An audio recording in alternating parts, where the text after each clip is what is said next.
Hello everyone and welcome to our Bright Contracts demo.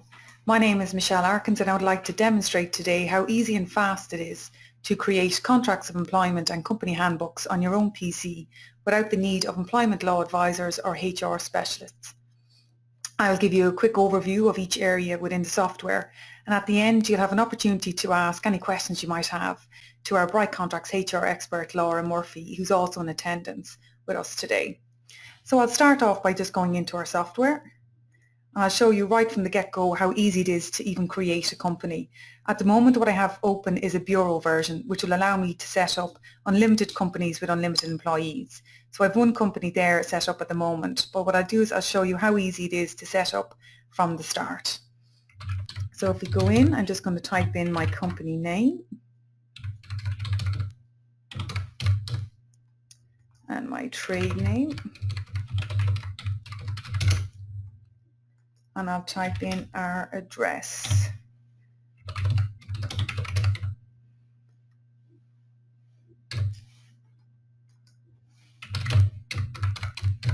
Just typing in any address here. And then I just go to next.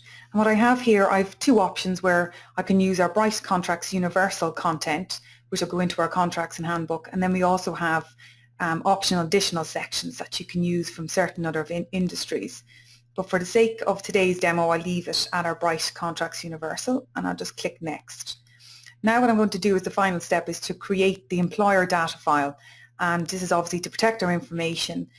So we're going to put in a password so nobody can open up our file and change or amend any of our details. And I just click Save and Finish.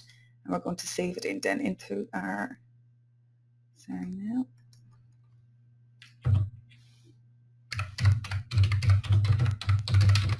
whatever I want to save it as. And here we are. Our main screen has opened inside. And what it's made up is on four main headings, which is our summary, which doesn't exist at the moment because we haven't put in any of our employees. We have an employer screen, which again states what we set up earlier, our registered employer name, trade name, address. And we have an option here to go in and to click and add in our logo. So you can just go in and go into like any of your pictures or your desktop or anything like that and just add in, let's say, a company logo if you wanted to. We move off then and we look at our handbook. And at the moment, before we actually go into our main handbook, which has everything inside, we have an area where we can set up additional optional sections if they're applicable to our business. And at all stages you're able to go along and say at the main heading here is performance management. I can preview it to see what it's going to look like once it's in the software. And I can also have a look at the little snippet of information here, and that'll outline clearly why it might be important to use and if it's something that I want to include in my handbook for my company. So in this instance, I'd say for my company, I do want to include performance management. We do have an induction and training policy for all our new employees. Information consultation, again, it wouldn't be a large company, so I'm going to leave this out at this stage. Vehicles I'll also leave out. I'll include disclosure, car parking, my performance appraisal, CCTV, it's very important.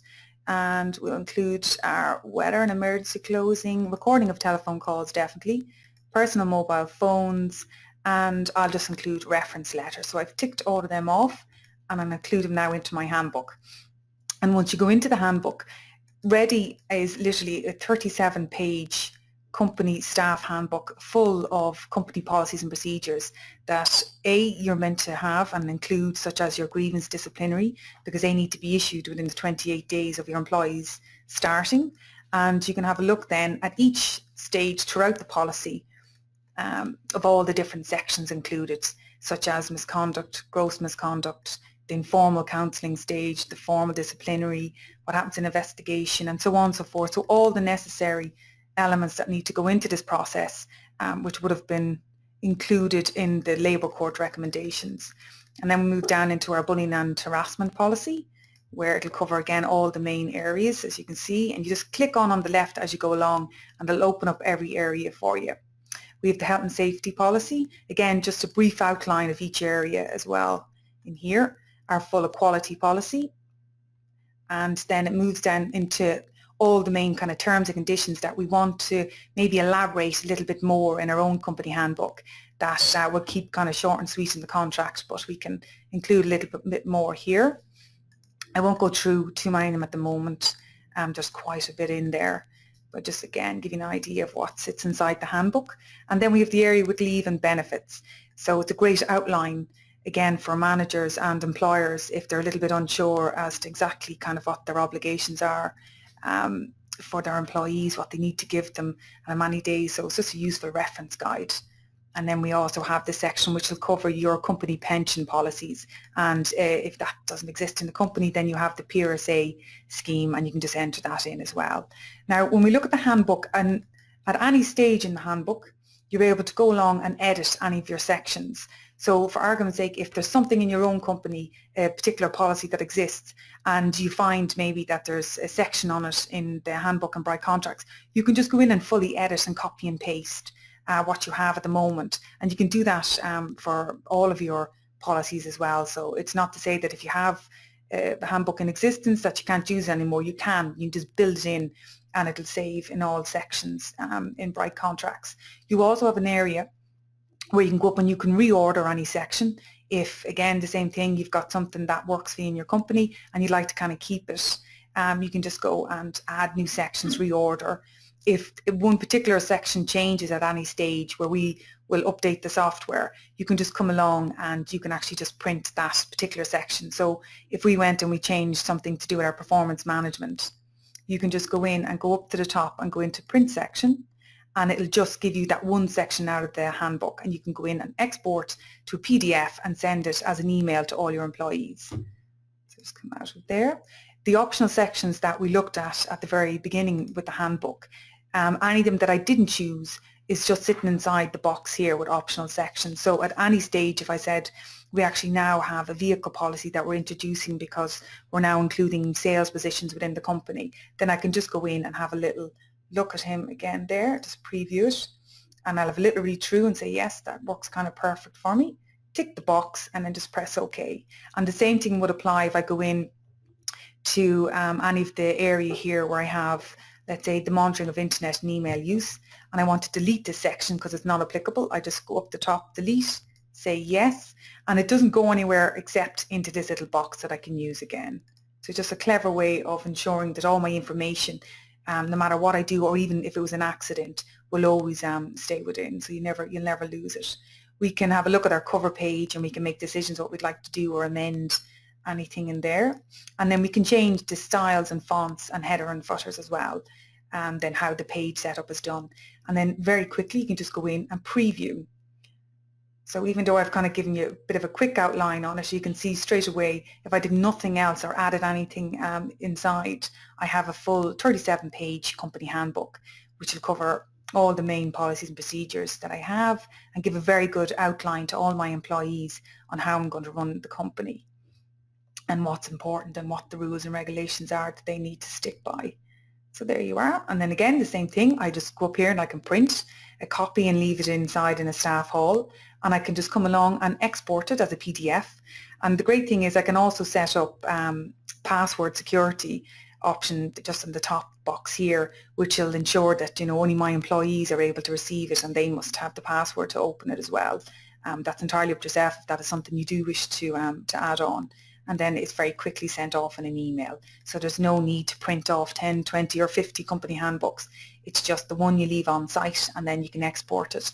And it's also useful because you'll have that as a record for sending out at any stage when anybody joins the company, or if you want to do it in one large batch. So that's really the handbook.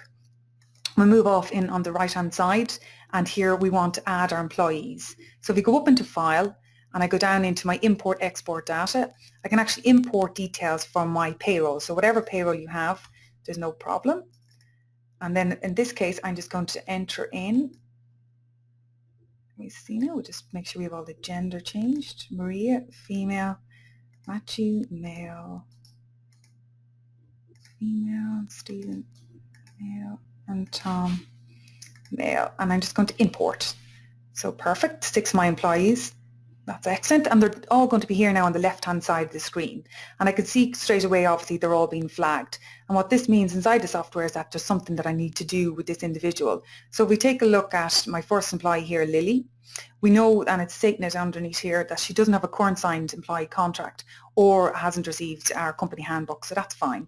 That's something we're going to deal with now. So what we'll have to do is we'll click on Lily, and we want to give Lily a new contract. I don't want to keep you. And what we can do, because we haven't set anyone else up, we'll just use the default contract settings. But I'll show you then how we can copy from an existing user once we have Lily set up. So here we are. It opens up then in the software where all I need to do is go across the series of headings that are listed above, and then I just create Lily's contract. So we've the name, the address, female. I can enter in Lily's date of birth if I like. Again, this is really only necessary if she's under the age of 18, because what I'll do is we'll make sure that we've included the booklet as well that we need to have obviously inside the premises and to give to Lily. But in this instance, she's fine. Lily's job title is going to be, we'll have her here at the moment. She's going to be a sales assistant, and her job description is something that I have in the company as a separate document. So I'm not going to include too much of it in here. So we'll just say that your job description is attached as Appendix A to this document, or your job description will be given to you at a later date to be read and signed. The rate of pay for Lily will be €10 per hour. I actually pay monthly, and she'll be paid by credit transfer. I go down and click Save. We'll go into our dates and places. So the date of this contract is the 3rd of March. Now Lily had started with me earlier. She was actually with me the 1st of January. Is when she commenced employment, and she didn't come from any other business that I had, so I don't need to enter anything into that text box. Probationary period length, I'm going to have Lily on a 6-month probationary. Again, you click over on the little information snippets along the software as you're inputting your details, and have a little look as to why this is important. So if you're ever unsure why you're entering in those details, just kind of click on that and I'll give you an idea. We want to include it obviously in, so I keep that box ticked here. And the place of work is my normal address. And we can go along and tick the boxes if any of these are applicable to Lily. She's not really required, she will be required to drive because she's going to be in my sales position for me. And she will be requested to work elsewhere, but she won't be requested to work outside the state for more than 1 month. So I'll leave that box unchecked. And we save and we move off again. Our contract type is going to be permanent, but we can have many varying contracts. We've permanent, fixed, specific purpose, temporary, indefinite, and casual. And the same thing again, if you're a little bit unsure as to the meaning of each one of them or which one would apply to your current employees, you can just again take a little look there. Her normal hours, she'll be working a normal hour week, and they will be 37.5. At this stage, she'll actually be working from 16:30, and she actually works on a Tuesday to Saturday. So I'll just change them over. We have exceptions to normal working hours, and here I can just input into the text box whether or not, from time to time you may be required to work Sundays. This could be in times of staff shortages or festive periods or whatever it is that is necessary, to be flexible within the company. So I can add in those little areas here. The box here again, if there's any collective agreements that might be applicable. In this instance, there isn't. So we'll leave that, and we just press Save Changes, and off we go into overtime, holidays, and other pay. And in this area, we can just enter in whether we pay overtime or not.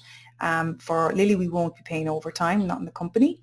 And the details, if we did, we can just have the details of any overtime or other remuneration arrangements. So this is where we can kind of add in if we've any bonuses, commission, health insurance, car allowances, so on and so forth. But I'll leave that blank for now.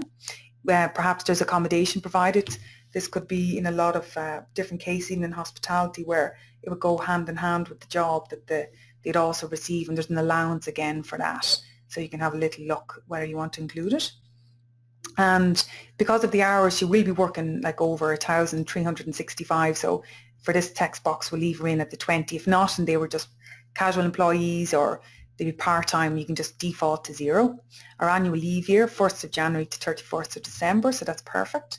And pay in lieu, that's what we'll include as well. So if we say to Lily at any stage that we're giving her a week or 2 weeks notice, we can just pay her off and then she can leave.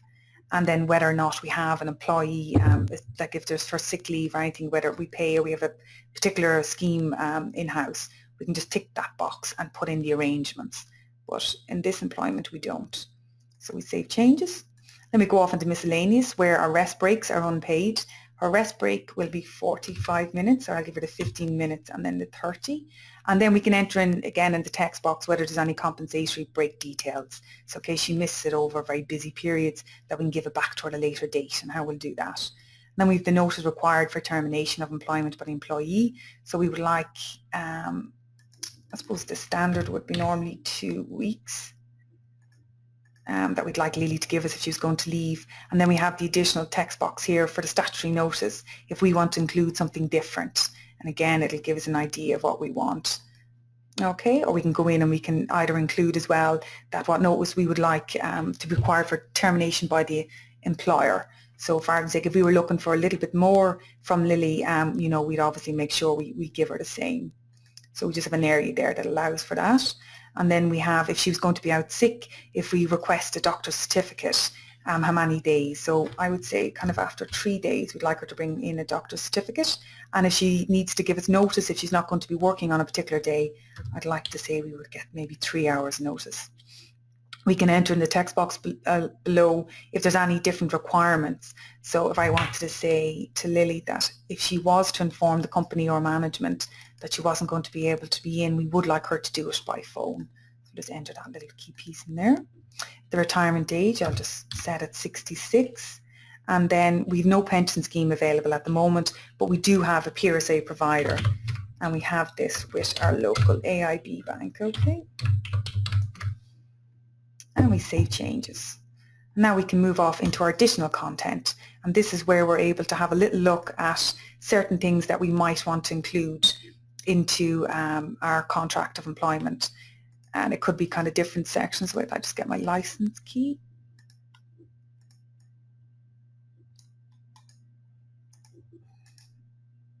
Yeah. So to enter it in there. And then what this does, this will allow me into all our online documentation, which will give me all the HR support documents that I might want. So the section I'm looking at now is the additional content sections.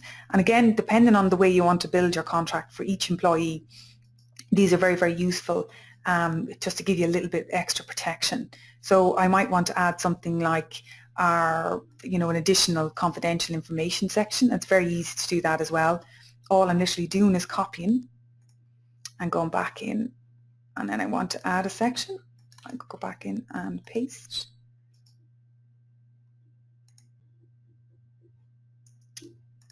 Sorry, we go back in here.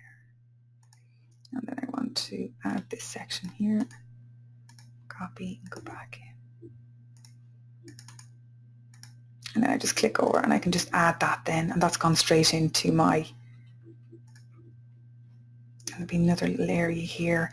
A very useful one to have, if argument, would be the likes of layoff and short time. So copy.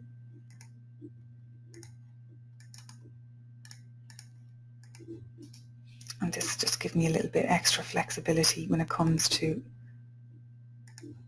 managing the company if there is kind of periods throughout the year that things are going to get very, very quiet. I have a bit of flexibility there with my employees. And save changes, and so on and so forth. You can add as many sections into it, and then we just press save. And then all you have to do is go up, press preview, and here is your contract of employment. So you can go down and have a good read of it between the introduction. And the nice thing with the introduction as well, we also include that along with the contract of employment. It also takes into account all the policies and procedures that they need to adhere to in the employee handbook. And it's very important that one obviously refers to the other.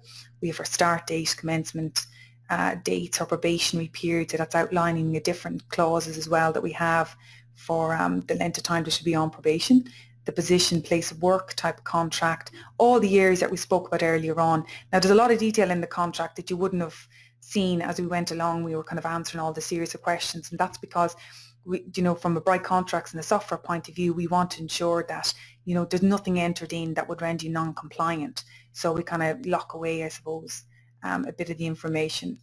And then you just literally go down. We have 6 pages here in this contract for Lily. and we just make sure that we're happy with all of the information that we've included and we're happy with the terms and conditions. And then all I literally have to do is go up, print 2 copies, and I just need to give them then to Lily. She'll sign and date. Obviously, it's very important. I sign and date, keep one on file, and then she keeps one. And that is literally how easy it is to create our contract. And the same thing as we were talking about earlier on, if I went into Maria Woods here, went up into new contract, Maria's also got a very similar position. All I need to do now is I can copy the settings from Lily's contract, press OK, and it'll open everything up for me. And anything that I would have included in Lily's contract at the very start will all come on and enter into this. So I can just go along if there's little changes I need to make, I can enter them in then and then just press save. And that's really how quick it is and can be done. And then if Lily comes back to me and she's very happy with all the terms and conditions, all I have to do in the software is click this button where it has mark as signed, press OK, and now that's going to lock down her contract so nobody can go in and edit or do anything with the conditions that we have set out. And it'll also, whenever I look at my summary screen as well, I now know that I have, 1 person that has a signed current contract and 5 that don't. So I can go back in even just with Lily, and I'll give her one of our company handbooks and click off that she has received and read as well, and then that'll change my summary screen. So anything that we do within the software to any of our employees, you'll see clearly then in the summary screen kind of where you stand at all stages. Anything that we recently update in any of the sections will come across here as well.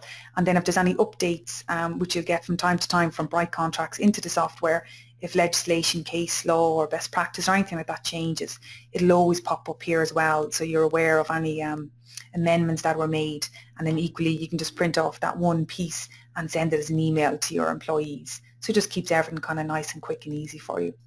And that's really how quick it is to do up your contracts, and it gives you a bit of a good overview as well of what sits inside Bright Contract software.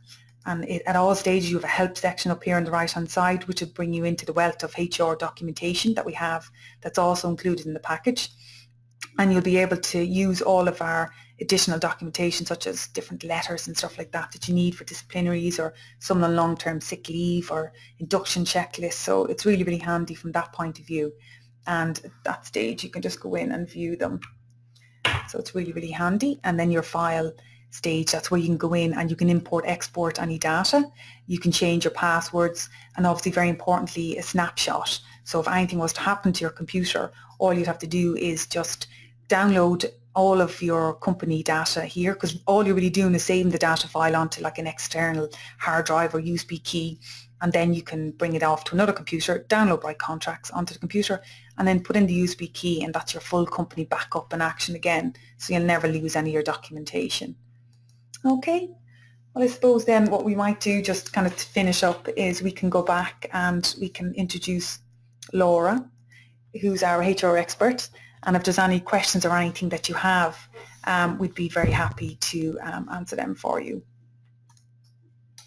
Hi, good afternoon everybody. Hopefully you found Michelle's demo interesting. If there are any questions, we'd be happy to answer them.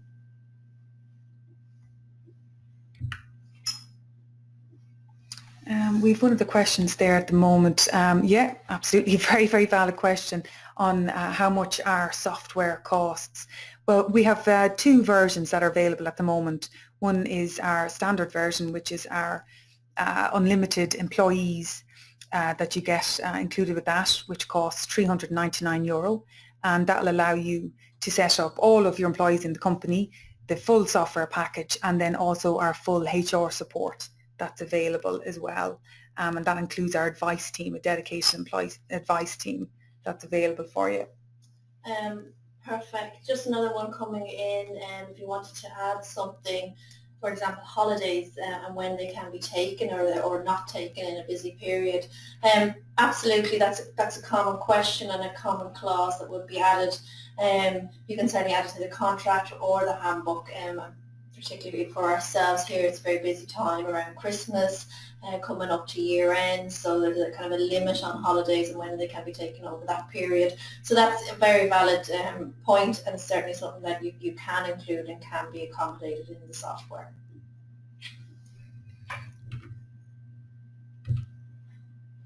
Sorry, yeah, we've another question. God, they're coming in. There's quite a few there now at the moment. Can you give me a bit of an outline as to what sort of documentation HR-wise you include? Yeah, absolutely. As I said earlier on, for all our Bright Contracts customers, you'll have exclusive access to a wide range of the HR support documentation that's available online, like your different template letters and your forms, as simple kind of as leave application forms to all your disciplinary communications. And that they're there to kind of make obviously your job a little bit easier and faster. So that is included. So once you are a Bright Contracts user and you have your license key, you have access to all of that, as well as the software to create. Perfect. The support that is available, there's obviously a range of different support that we provide, and we will support. Really, it's up to you, and in terms of how much or how little you require, we can provide you with assistance setting up your contracts of employment. There's other extra support if you want kind of more hands-on in terms of actually rolling it out to your staff. That's available too. And within the software as well, going through your contracts of employment, there's different information snippets to help you, and we have a huge amount of information online as well to help. Obviously, contracts of employment, unfortunately, the employment relationship doesn't stop there, and it's ongoing, and there's all sorts of issues after that. So we have a range of support material online, and then obviously our phone and email helpline as well is there always to take your queries. Okay, that's great, Laura. Thanks a million. We have another question there. What is a fixed term contract? This would be a contract that will end on a specified date, or when a specified task is completed. Or when, a specific event, let's say even from a marketing campaign or something like that, or over a festive period or something. That's generally kind of when you would give out the fixed term contract, that there is an agreement that was made at the beginning, like from the employer and the employee. Such a contract period may range from a matter of months up to a period of, you could say, like even a year or more. However, a fixed term contract can also involve a specified purpose, and so may not end on a specific date. Rather, it's agreed that the contract will finish when a particular task is completed, such as like replacing an employee while she's on maternity leave, that they could be out for the 6 months and then perhaps take an additional 3 months or even additional, unpaid leave. So obviously when that lady or individual returns, then obviously the contract will end. Just another one that's coming in there. Do you have, or should you issue contracts for apprentices? That's an interesting question, and I suppose it really what you give an apprentice will really depend on the situation at hand and what's involved. If it's an apprentice where you're not paying them for it, it's generally then they're assuming a few other criteria, but generally they would be assumed not to be an employee. So it's not a contract of employment that you'd be giving them, but absolutely certainly I won't be giving them another agreement. It'd be some sort of an apprentice agreement that I'd be putting in place. Again, it's just to clarify what the arrangement is in place. And that's the case where the apprentice is very much doing training activities and maybe shadowing. If you have somebody coming in who's actually maybe doing work, there's an argument to say, well, if they're doing work, they should be paid minimum wage, and in which case it would be a contract of employment. So I think the question is probably, well, what exactly is the situation? And then depending on what's the situation, it would either be a contract of employment if they're being paid minimum wage or similar, and if it's an apprentice where it's not so much, then it's not a contract, but there's definitely an agreement that should be put in writing. That's perfect. And we'll just take probably one more question now. That's perfect. How do we, obviously, I know everyone's concern is how do we ensure that the software and system complies with requirements, and what if the law changes? But I suppose that's the a very clever thing about Bright Contracts is that it'll always update and always keep you constantly updated. I mean, the system and all the content has been compiled and tested by HR and employment law experts. So you can rest assured that everything that sits within, and, once you do up your contracts, or all the policies and procedures that are sitting inside our handbook are absolutely perfect, and all ensure that they kind of comply with the legislation and the varied acts that are in existence today. And the system itself then is automatically updated when any of the changes are made. And as I said, during the presentation or the demo earlier, that this could be not just necessarily changes in legislation, but also, changes brought about by case law or best practice. And then we'll just update the software and it'll be flagged to you once you go back into it, just to ensure that, you're fully up to date and that you change. It's literally like out goes the old content, in goes the new, and you can just send it out to your employees. Okay.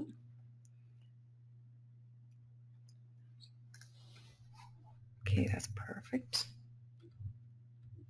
And I suppose really what I'd like to do for all of our audience that's in attendance today is to offer a discount that'll be available for the month of March. And this is where we would be giving anyone that is interested in purchasing software 25% off. So that's available to anyone that would like to look after that for the month of March. I'd like to thank you all very much for attending our webinar today, and I hope you found the Bright Contracts demo useful. And I'd also like to thank Laura Murphy for being here as well also. Take care, and sure we'll talk to you all again.